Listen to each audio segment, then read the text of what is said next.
Mga katingero, kung bago pa kayo sa YouTube channel, huwag niyo kalimutan pinutin ang subscribe button, notification bell, para updated kayo sa mga bagong video sa YouTube channel ng Librito.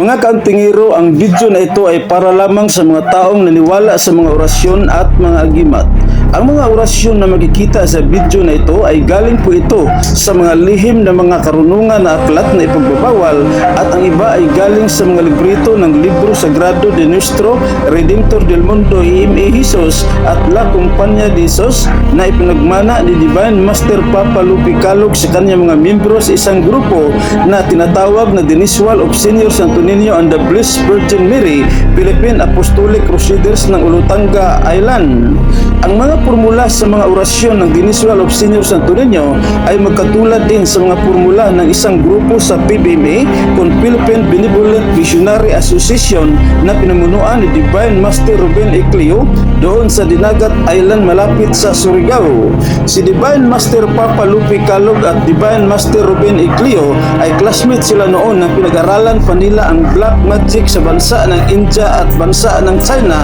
noong dekada 60, at halos lahat ng mga lihim ng mga karunungan na ipinagbabawal ay kanilang pinag-aralan tulad ng oraculum, mental telepathy, clairvoyance, Ouija board, fortune teller, love spell, at pati na ang pakipag-usap sa mga espiritu na namiminsala sa mga taong sinasaniban ng mga masasamang espiritu.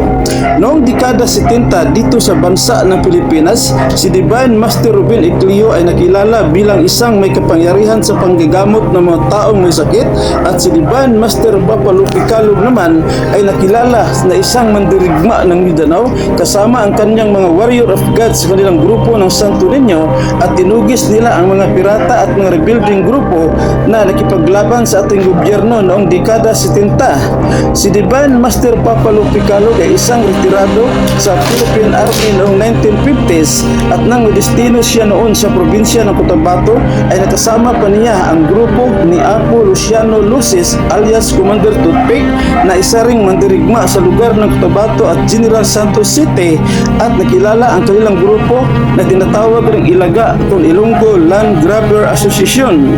Itong tatlong grupo na binabanggit ko sa video na ito ay kinatakutan sila ng mga masasamang tao noon dahil sa kanilang pagkipaglaban na walang pinipiling tao. Basta hindi ka sumusunod sa batas ng gobyerno, ikaw ay pupugutan ng ulo at patayin. Ang mga grupo na ito ay may mga orasyon sila ang agimat na dinadala, at pinapakain nila ito ng dasal sa araw at gabi at sa kanilang paggising at pagtulog. Mga kaantingero, ayon sa mga misyonaryo sa grupo ng Santo Niño at PBMA, ang kanilang mga agimat ay hindi ito gumagana kung sila ay sumasali sa mga masasamang gawain tulad ng mga pagnanakaw, pagsusugal, paglalasing at pambabae dyan sa mga bahay aliwan at inuman. So mga kaantingero, kung mayroon kang mga agimat ngayon na dinadala, alagaan mo itong mabuti para magiging mabisa ito, at huwag mo itong gamitin sa masama, at huwag mo itong dalhin sa mga burol at sementeryo para hindi mawawala ang bisa sa mga agimat na ito.